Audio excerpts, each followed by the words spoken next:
iiNet is Australia's second largest ADSL provider, providing broadband since 1993. Michael Malone set up iiNet in his garage in WA in '93 and grew it to what it is today through a number of acquisitions, recent ones being Internode and Adam Internet, Transact, and AAPT Consumer Division. And we continue to grow through organic growth, subscriber base. Our vision is to lead on technology and innovation, and 3 years ago we created a division called iiNet Labs, which I head up within iiNet. We build our own hardware, and that means we have access to all the latest technology from the chipset vendors around the world, and a lot of the technology that might not reach Australia through the traditional vendors is what we're able to leverage and help grow our business. So one of the areas we took a bit of a step back, and we realised that subscriber growth is slowing. Around about 80% of consumers in Australia have broadband, so we need to have a compelling reason for customers to want to join iiNet and a compelling reason for customers to want to stay with iiNet. So we developed a modem called Budii, and it's a traditional ADSL modem, and it gives people wireless access, so everything you'd expect to find in a modem. But what we did is we added technology into that modem called Zigbee, and Zigbee is at the forefront, I guess, of the connected home. It's a relatively cheap chip to add to the modem, so there's no additional, no big additional cost for us, and we don't pass it on to the subscriber. And it just means that we can future-proof the modem.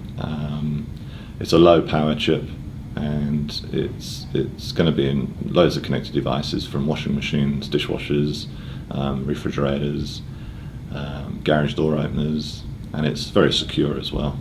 And there are companies today that are developing door locks, for example, with Zigbee, and all these devices will talk back to the modem, the Budii modem in the home, and we can then take that information, pass it up into the cloud, and then people, or home users and consumers, can access it securely and manage all their devices either within the home or remotely. They can see how much energy is being consumed by the dishwasher or the refrigerator at certain times of the day. We can send them text messages just prompting them and saying, hey, if you use this certain appliance after a certain time, you'll be on a lower tariff, therefore it's going to save you a lot of money in your electricity bill. And also it means that consumers can turn on and off their lights. For example, if they're out and about and they don't get home in time and they want to make out that somebody's home, from a security point of view, they can remotely turn on their lights and manage their home through their smartphone. Yeah, I mean, like I said, from a energy perspective, especially, there's a huge amount of uptake on Zigbee and smart meters in the side of the home. We've taken it a step further and given that information, and I guess you can call it that sort of power of reading and monitoring your devices into the consumer, as opposed to your traditional electricity utilities. And research has shown from around the world that consumers can save up to about $400 on their power bill just by knowing how much energy is being used around the home and which specific appliances are using that energy. And iiNet's enabling that technology and building that into our traditional hardware at a pretty reasonable cost as well. So there's two parts to that question. There's the technology challenges that we've faced actually developing that hardware and associated software, and then there's also the challenges of the consumer. We don't expect the consumer to change their habits around the home.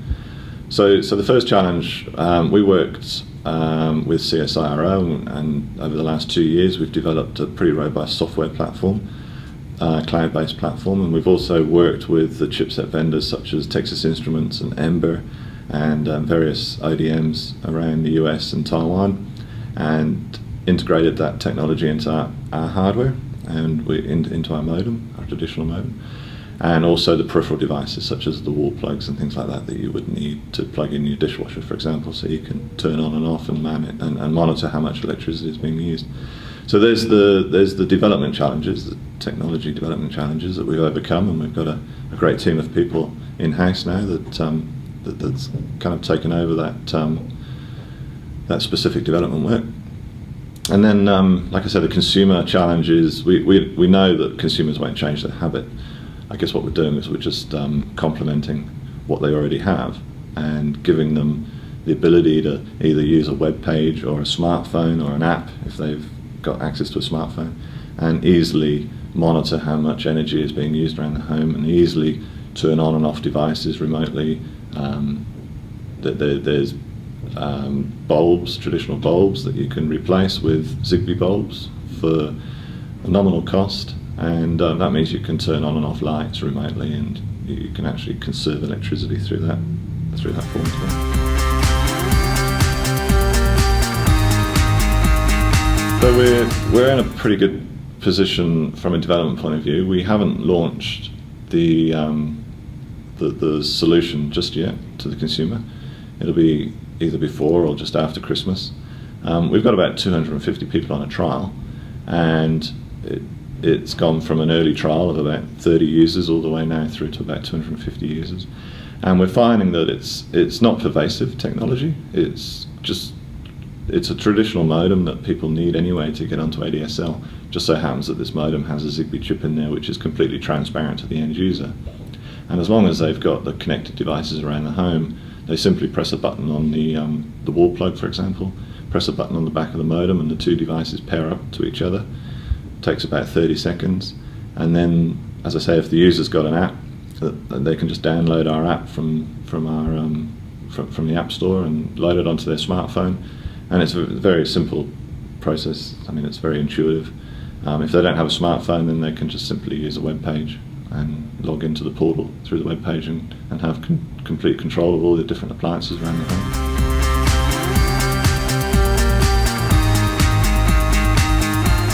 Good question. We would love a crystal ball to be able to answer that. What we do know is that energy and energy consumption is really the first cab off the rank. That's enough to whet people's appetite. There's smart meters already installed around Australia, particularly in Victoria, and we can, if we wanted to, connect those smart meters to Budii, to the modem, and allow the customer or the consumer to see how much energy they're using around the whole of house. We've also developed, and we've got a mass production right now, a wall plug, which is just a simple plug that goes into the wall socket, and then you plug the utility into that particular device, and that in turn talks back to Budii. So the trick really is to make it as easy as possible for the customer. As I say, they're not going to change their habits, but once they've gotten maybe one or two devices and they've seen how much money they can save over the course of their quarterly power bill, then I'm sure that they'll probably get bigger appetite for using more and more devices around the home. You've only got to go onto Kickstarter, for example, which is a pretty popular website at the moment for startup companies to develop products, and there's all sorts of weird and wacky devices out there, such as Bluetooth devices embedded into an umbrella, so if it's going to rain later in the day, you'll receive a text message as you go out the door telling you to take your umbrella.